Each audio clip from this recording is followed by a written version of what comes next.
Dragon Ball Super. Just when I thought I was mostly out, you pull me back in.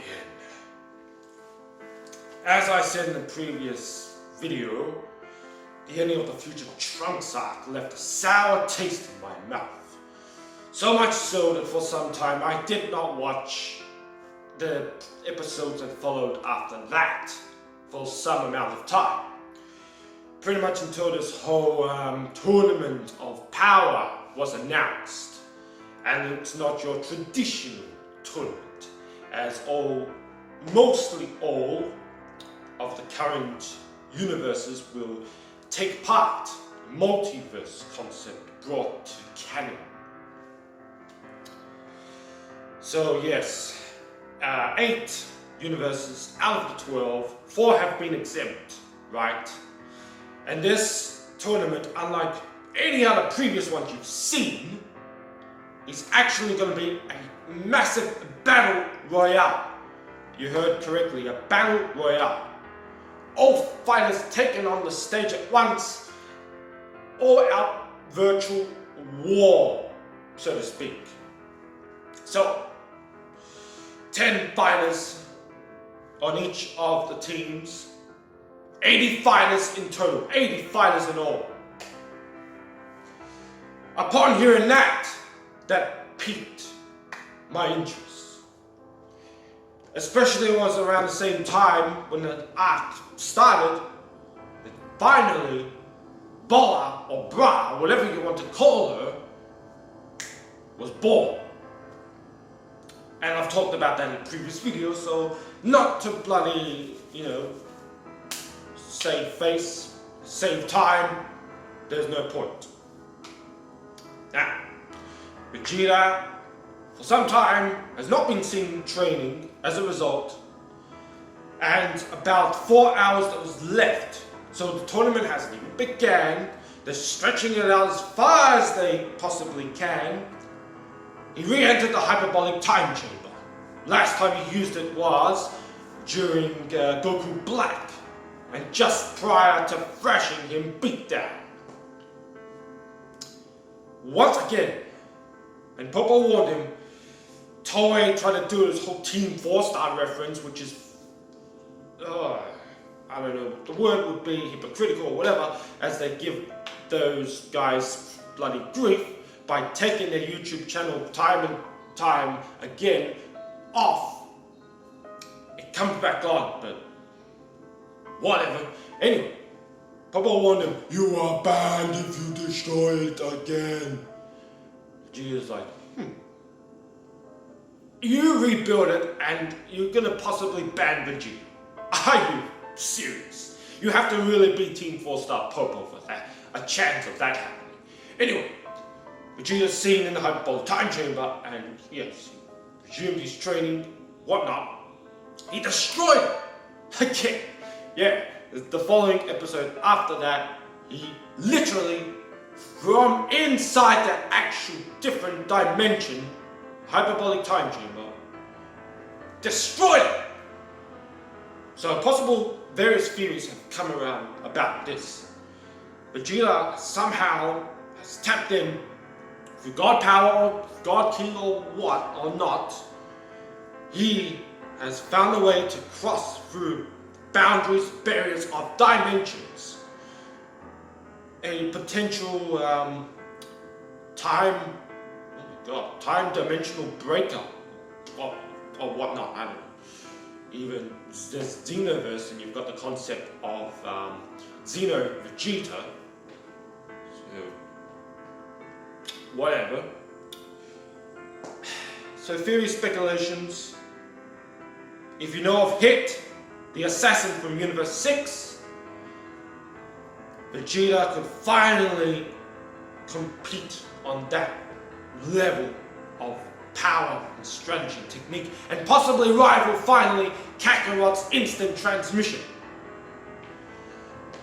Okay, so that's Universe 7 on that side. But I'm not going to talk about Vegeta, right? Because another character has piqued my interest in this series and this current arc as a whole. Champa had demanded from Kaba, the Saiyan from Universe 6, right? The parallel twin universe, demanded from Kaba to find him more Saiyans. And Kaba indeed tries and does just that. He goes to another old mentor by the name of Renzo, who was a former, I believe, captain on the Sadal Defense Squad, right? Because unlike the Saiyans in Universe 7, Universe 6 are all about fighting for peace, fighting for justice. You know, doing what's mostly right. So, Kaba shows him the initial Super Saiyan transformation that he learned from, yours truly being Vegeta. And Renzo, of course, is mentally impressed. But Renzo, he's injured or something. He's suffered some injuries, so he can't walk. He's like stuck or something. And he goes, well, I am injured as it is, because Kaba initially tried to recruit him. I think, tell him what was on the line or something, but anyway. Renzo's like, go take my sister, Caulifla. She has immensely more potential than I have. So Kaba just, he says, and he's like, I'm not really good with Caulifla. But he goes anyway. First time we see Caulifla, oh my god. First time I've seen a picture of her, right? Had this radical hairstyle. And there was a speculation, right? Is there going to be just one female Saiyan, or are there going to be two? Because the initial months and months ago, we've seen literally a Saiyan, a timid-looking Saiyan, female Saiyan, transform into literally what looked like a female Broly. So I saw that initial picture of, right? I didn't even know her name, but it was Caulifla, right? She had the wild, spiky, kind of long hair. And what was that? Sorry about those damn interruptions. Whatever. Damn it! Lose my train of thought. No, I'm not losing my train of thought. I knew there was something special. There's gonna be something significant about her. And I'm like, I really hope that she is a different, separate Saiyan, that she's not that bloody female Broly. Anyway, Kaba goes to her, and she's surrounded by this gang, and she's sitting on this throne of a pedestal, right? Which I kind of wish I took a little different approach. Later, I'll say, maybe. Anyway, and initially Caulifla, she's like, I'm not interested, like I can, whatever. Kaba tells her about the tournament and stuff. But the moment he transformed into Super Saiyan, right? Because the gang was like menacing and all that. So Caulifla's like, what's this? And that piqued her curiosity, because she seems to has like a level, not of strength and pride, that can remind you of Vegeta. So at this stage, she's like the closest to like a female Vegeta you could possibly get. Because I don't know if Kaba is supposed to be the counterpart of Vegeta, because his personality is not that appealing, so to speak, if you lean towards the more badass attitude kind of character side of things that I do. She's like, well, you piqued my interest, both on, advancing and, going further in terms of overall strength and the Super Saiyan thing. So, following episodes, they're out on the field, just Kaba and Caulifla, we assume it's just them two around. And Kaba, once again, shows Caulifla Super Saiyan. And Caulifla is mesmerized and amazed, and she's like, oh, you gotta show me right now exactly how to do it. I'm gonna do it, And she tries, but then struggles. This was weird. It's a new concept. Apparently there are two ways that can coincide. of a Saiyan, of one becoming Super Saiyan. Through anger and rage, and through something, Calvin says, you focus on part on your back, where you get like sparkles of energy, literally drawing from your back and just expand and ascend forward, rising of ki energy, your overall spirit. So initially, Caulifla, and it was a theme like, I think it's referred to like Vegeta's kind of theme in Dragon Ball Super, right? So she is, boom, ascending, transforming, and she does, and it's like a Gohan, right? So she has got the kind of spiky hair, pretty much, the same kind of shape of the bangs, right? And she's struggling to hold on to that power. And then she like, not collapses, but she's exhausted. Becomes, oh well, the first time can be a doozy, It really is taxing like on the body, your overall energy. But then, Caulifla does it like again, she tries. I think that was the first time she did that. She tried to focus anger and like whatever rage, because she's a badass of assumed punk, right? So yeah, it was the second time, I believe, was when she focused the specific energy on the back. And that's how she was able to tap into it completely. That she remained into the form what seemed to be flawlessly. And Kaba was like, whoa, amazing, you really are a genius of Prodigy after all. So everything Renzo told him about her proves to be true. So what follows next is badass. This red key of like energy, Caulifla spirals, and she pointed at Cap, and Cap was like, what? He was like, what are you doing? And she pointed it like up in the sky, and boom, as energy flows and sends Kaba flying, and someone else secretly hiding behind a rock. And that someone else is revealed to be Kale, the timid, kind of shy Saiyan I mentioned earlier. I assume you know what's coming next. Who she actually is. Following episode, right? So, Caulifla, the first female Saiyan. It's been 3,000 years, well, 30 plus years, right? Logic, realistic terms. First official female Super Saiyan canon into the main story show of a series, right? Because Super is supposed to be more canon than GT. Toriyama has some heavy initial involvement within the series. Sure.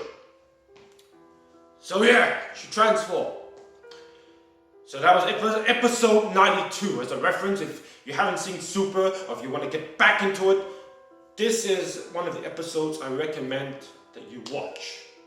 92, and then 93 turns out to be even more hectic.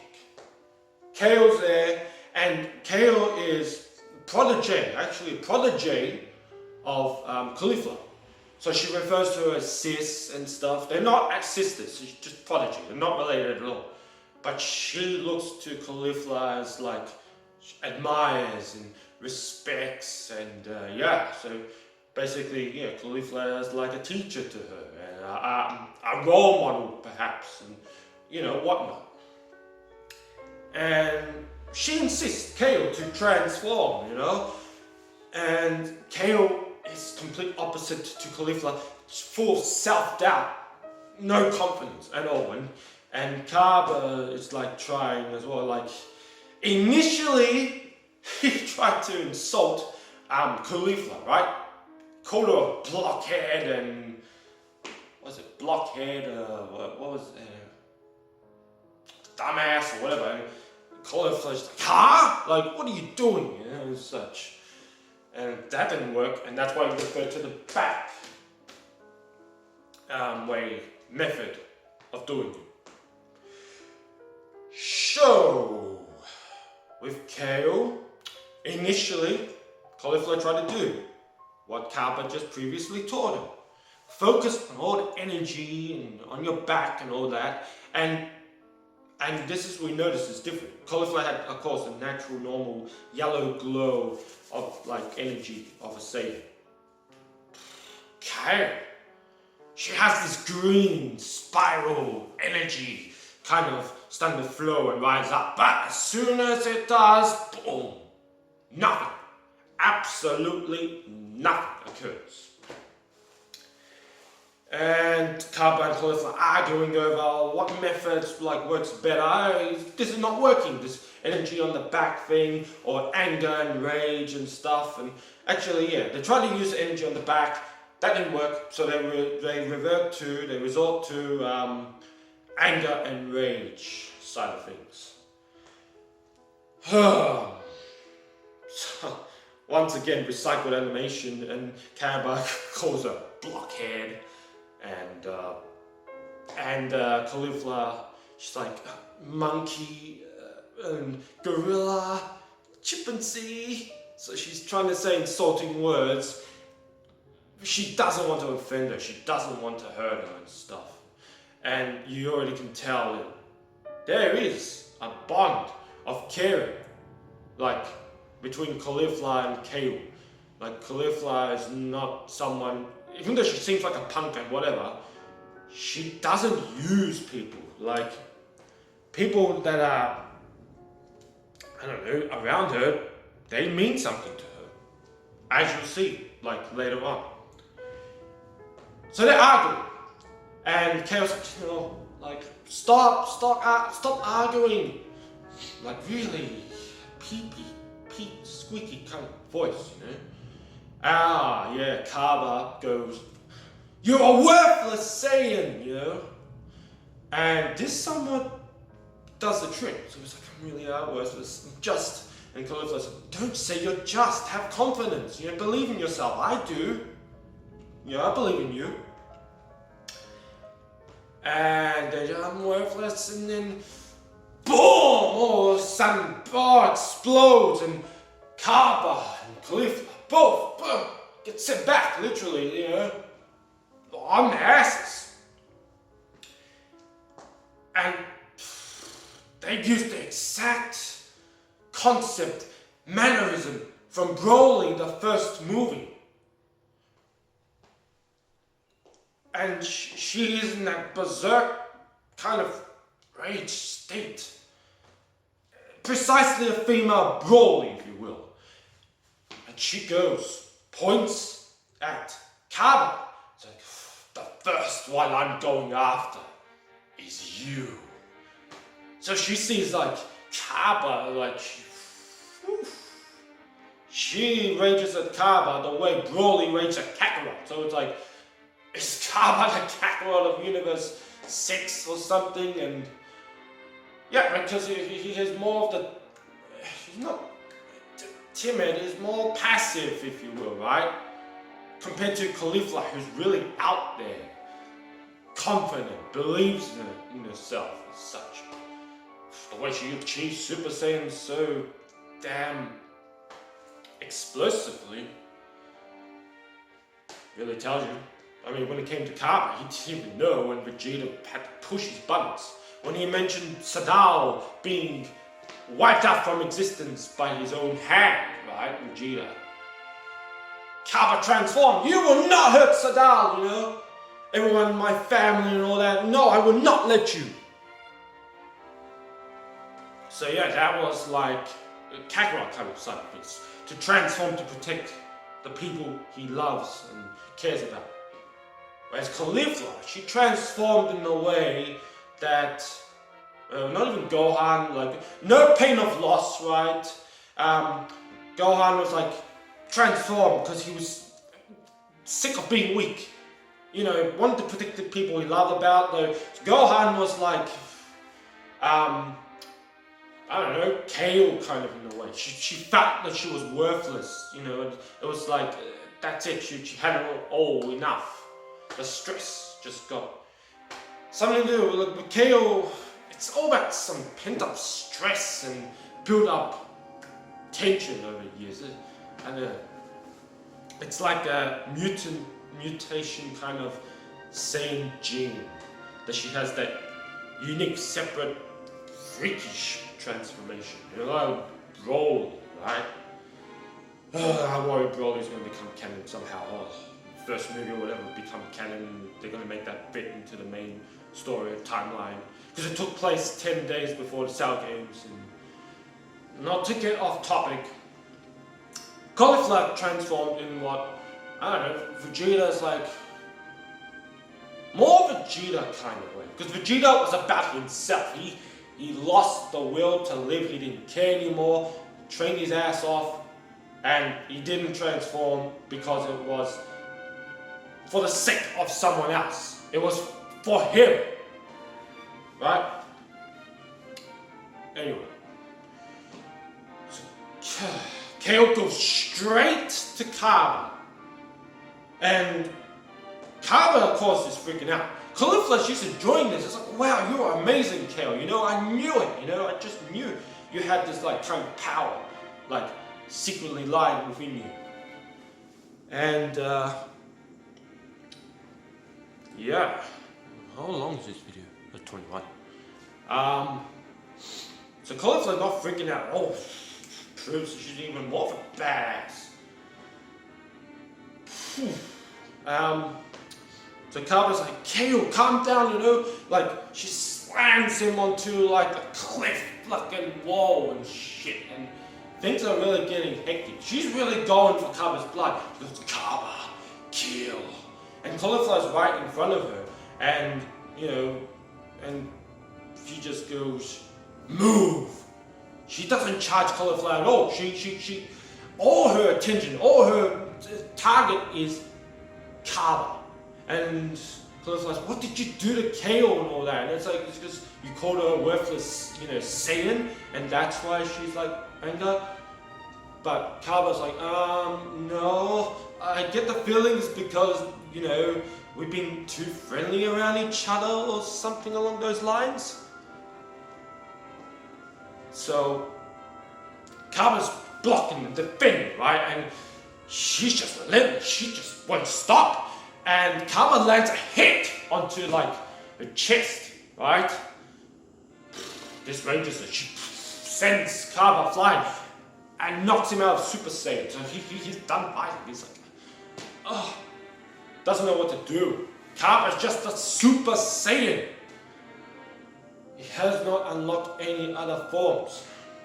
What does he do before this time? Does he even train? Don't know. Anyway, Caulifla realizes the severity of the situation now. She's like, this could be trouble. And Kale launches a bloody green ki blast, precisely Broly. She does Broly moves, she does Broly's attacks. Right, just a female version. And Caulifla transforms to Super Saiyan, and she teleports in front of Kaba, right? This ki blast is coming.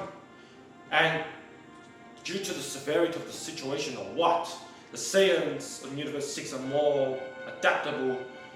They've evolved differently. I'll go into it after the scene. She transforms even further into Super Saiyan 2 and effortlessly deflects the blast, virtually saving Kaba's life, because that blast could have killed him or done massive damage. And then Caulifla's like, don't get the wrong idea, Kale. Like, as if I would, like, you know, lower myself, or it'd be that easy or whatever for me to fall for someone like him, you know? Kaba's like, huh? What? And she's like, you know, what seems to be in Super Saiyan 2 state, because the hair's more spiked up and all that, and less bangs in the front. It's kind of like a cross between Super Saiyan 2 Kakarot and Super Saiyan 2 Teen or Kid Gohan, right? It's like, you know, you're amazing, Kale, you know, and such, you know? And this calms Kale down. She reverts back all the way to her base, shy form, and falls, and Caulifla's, uh-oh. So she goes and literally grabs, so she has Kale in her arms, and Kale is like exhausted. She's got a smile on her face, and Caulifla's just looking at her like proud. She's proud of her prodigy, you know? There you go. There is a bond there. Unlike Broly, right?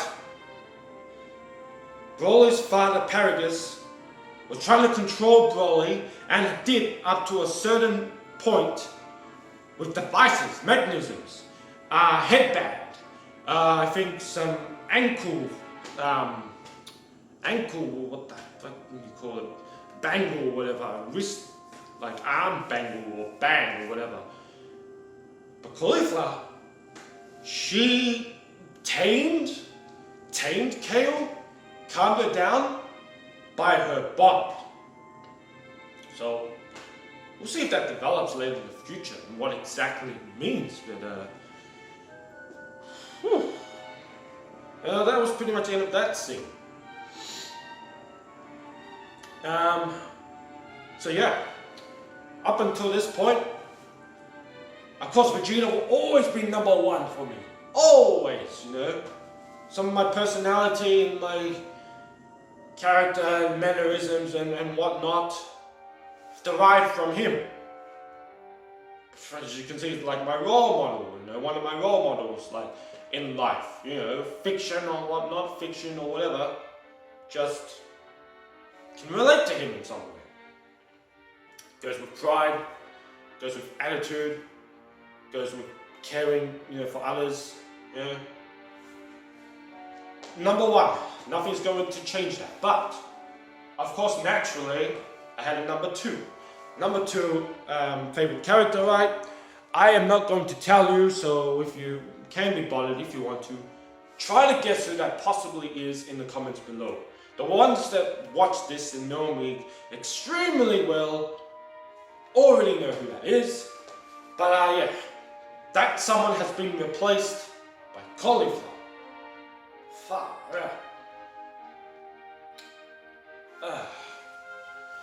yeah, just as I said, those characteristics of her. You see her and she's like a punk, or she doesn't care about others, and shallow kind of a person. But then you see she has inner feelings, or I don't know, emotions. She's more of an in-depth character that you can explore, like Kale, shy and timid, and for some reason she's a prodigy. We need more backstory, but I'm not going to hold my breath on it. Like, she takes the time to train her, push her to be the best she can be. And once she does, even more so. So, unlike Broly, who didn't have anyone who truly cared about him, Paragus, final or not, was simply using Broly for his own ends of means to control the galaxy and the universe, because he was a Saiyan after all, pure-blooded, selfish Saiyan, right? Unlike Universe 6, Universe 7 mostly about themselves. Except maybe King Vegeta. Prince Vegeta was always by his side until Frieza forcibly took him away. In turn, King Vegeta revolted, and long story short, that was the end of the Saiyan race, right? Yeah, Paragus, the end of the movie, if you've seen it, he tried to escape the pond, right? And Broly caught on to it. He's like, where do you think you're going, Dad? And he's like, oh, I'm just trying to get the rocket so we can escape. And Broly's like, you know, the rocket built for one person, you know, you're gonna like abandon me and shit.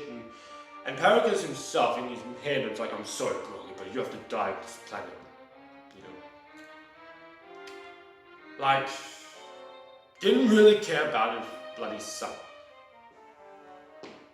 So yeah, Broly killed him.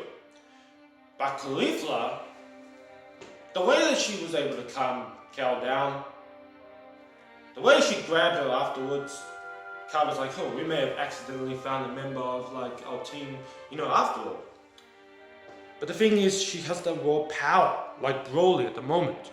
But the bond is real. Caulifla, the key, the catalyst for Kale to control that power, harness it for her own. The likes of Broly never could. And that could be the skinnier, more condensed down version of her. She's still muscular, she has the hair, but her pupils, she has the eyes there, right? Perhaps that's a more harnessed and controlled form Broly could never tap into because there was no one that really cared for him about him and whatever. Yeah, not the smartest of Saiyans and whatever, and emotional trauma, he was messed up in his own right, But we don't know about Kale. We don't know her exact backstory. She's just a shy, timid Saiyan, and that's all there is to it. Okay, onto Saiyan biology, right? People bitching, and it does seem to be ass-pulled that all of a sudden in 2 episodes back-to-back, Caulifla tapped into what seemed the 2 initial Saiyan transformations, being Super Saiyan and Super Saiyan 2 respectively. Now, you can't really blame it because back in Universe 7 in Boo's side, Goten and Trunks already tapped into Super Saiyan, and that wasn't out of anger and rage. Goten was fighting Chi-Chi, and then all of a sudden, I don't know, stress or whatever she was saying to him, he transformed. Like, not even yelling, so he just, hair just changed, right? Because they showed this as a flashback when Gohan first saw Goten transform. And Gohan was unaware of this until Goten explained it. Now, Kid Trunks, like, obviously he's seen his father Super Saiyan training in the gravity room, and he's been training alongside with him. But Vegeta himself didn't exactly teach him the ways of becoming Super Saiyan. Kid Trunks watched his father and learned, or rubbed off, or he just, when he transformed, we see him the first time in the room itself because he was struggling against the immense gravity, 150 times gravity, Vegeta's like, it's for a man's training level. You're just a child. You should leave. Transforms and he's able to handle it like nothing. And he's just like, when did it become a child's plaything? What is this now? Super Saiyan bargain sale? Blown back. So there you go. As explained by Kaba when Vegeta and Kakarot first met him, Universe 6 Saiyans, as far as they can remember, or not remember, tails. They have long since forgotten they have even had tails to begin with. They evolved much earlier than our Universe 7 Saiyans, who had tails for quite a long time, even the survivors of Planet Vegeta, right? And only when they lost the tails, that whole concept of the tail, including Gohan, did the Super Saiyan transformation come about as a compensation or whatever, if you will. Universe 6 Saiyans never had tails for such a long time. So of course they had to naturally adapt and evolve in some other way of means, right? Of course naturally they're going to be a lot more stronger in their base forms and stuff. It's just, that's another thing, right? They are still on the original Saiyan homeworld, which is Sadal, planet Sadal. We had no idea, right, of the planet. Before Planet Plant, they became Planet Vegeta. The Saiyans weren't originally from Planet Vegeta, that was formerly Planet Plant, right, with the Tuffles. They escaped or went to Planet Plant and took it over and became Planet Vegeta because they named it after the king himself, which was Vegeta's father, right? So Planet Sadal, Universe 6, was the Saiyan's original home world, from what we can take it. In Universe 7, there was a Saiyan that transformed in so much during, Civil War, or whatever it was. The power destroyed him. As explained for Vegeta in the Namek Saga when he thought Kakarot was a Super Saiyan or whatever, when the Ginyu Force, right? Forgot what episode precisely it is. There was a Saiyan who could only maintain the state in his transformed, power. assuming Ozaru, the golden Ozaru, which was alright for GT because they had the golden Ozaru and they had that concept in place, right? So he was destroyed by his own power of means. He couldn't control it. Brawlish, if you like, but as a great ape, no less. So you can imagine the power. Raw power. The Saiyans escaped, they fled. Came to planet Vegeta, which, as we know for a fact, has 10 times gravity. 10 times more like gravity than Earth, right? Earth has nothing, right? Well, it has gravity, but to a Saiyan, it's nothing. Planet Saddam, we do not know the initial gravity of it. That is another factor that you need to consider and can play into. The stronger the gravity, if you're on a planet, the stronger you're more likely to adapt to it and become overall, you know?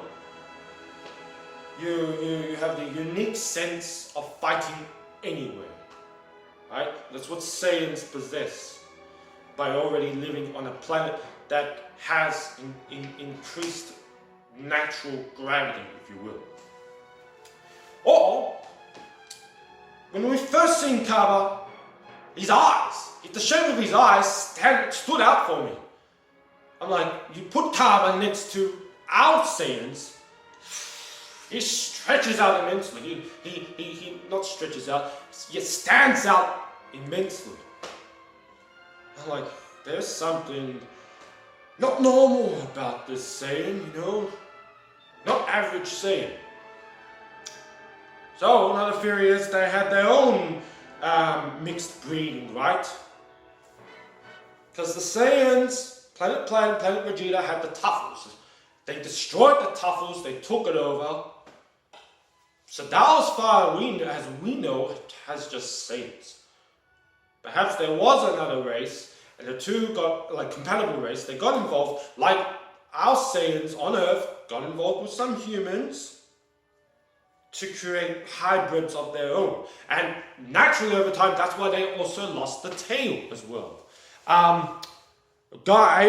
MasakoX goes more into detail with this. I can link his video below this one. Ironically, it's a guy who voices Kakarot in Team 4-Star Dragon Ball Abridged. So yes. What else was I say? I do not want to have to make this like at least an hour or something.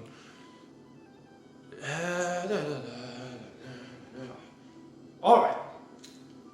All I can say when it comes to Universe 7, Boo fell asleep again. And he's gonna fall asleep for 2 months. Vegeta destroyed the time chamber, so GG for that plan to put him in there.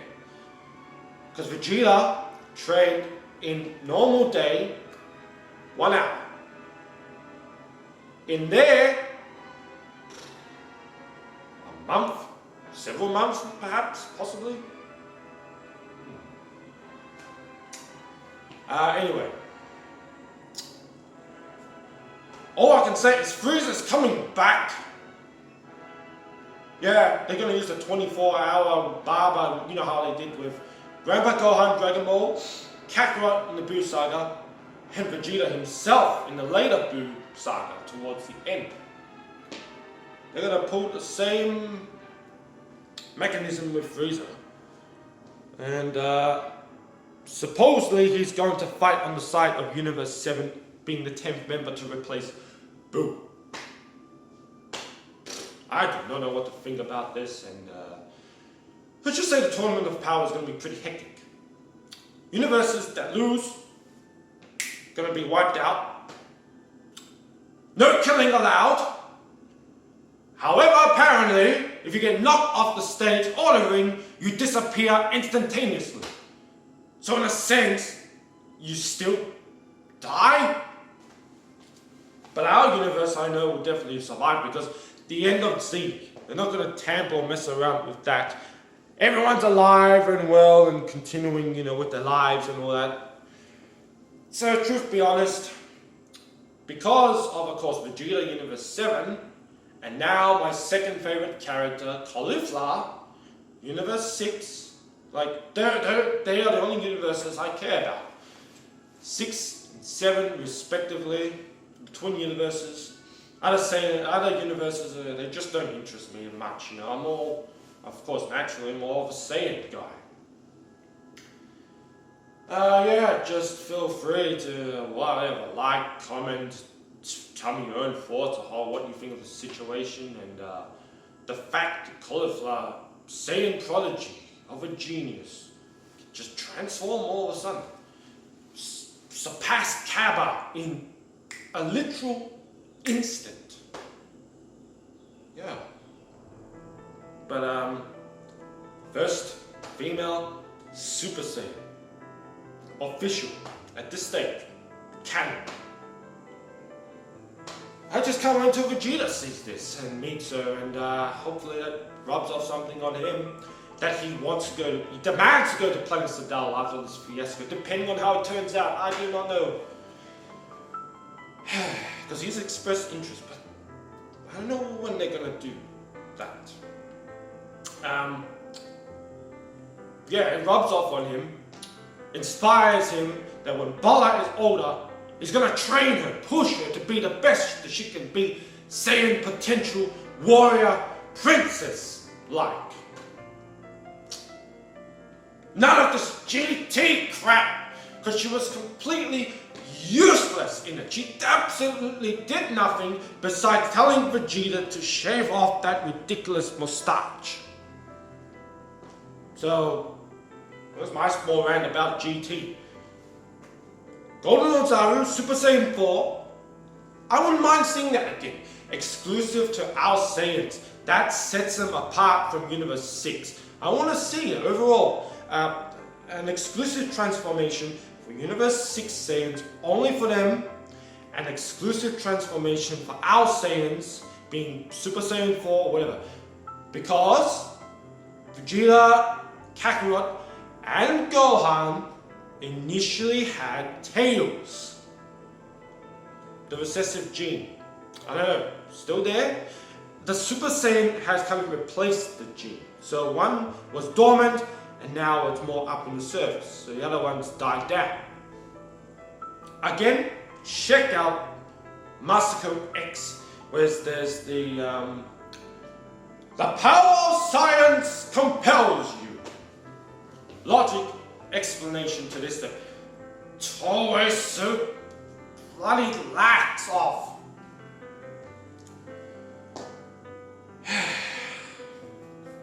Super Saiyan Rage Trunks. Vegeta Furious Mutation wasn't too bad, because it led to God Power achieving it on his own, via the guidance of Whis, but on his own, nonetheless, Super Saiyan Rage Trunks, yes, he was training with Vegeta for a little bit, but are we gonna see a Caulifla? I don't know, something happens to Kay or whatever, and she does? Because my biggest concern was KO female Broly was going to overshadow Caulifla. And thank God that she went to Super Saiyan 2, she deflected the blast, and Caulifla was amazed, like, huh? I know, sorry, KO was amazed, right?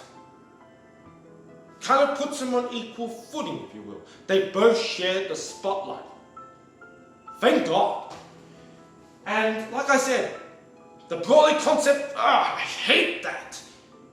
Because I am all brain and brawn kind of person. I don't care about brawn. If it's raw power you can't control, that's stupid, idiotic. But through the guidance and bond of Caulifla, she can control and harness it, I will be fine. Female Broly and Kale, in her own right, there's some something you can truly respect, admire, right? I don't know. We'll see. We'll see. But that's it. Once again, check out MasakoX. I will link that video. It's bloody awesome. Like, comment, subscribe, share, do whatever you want with this video.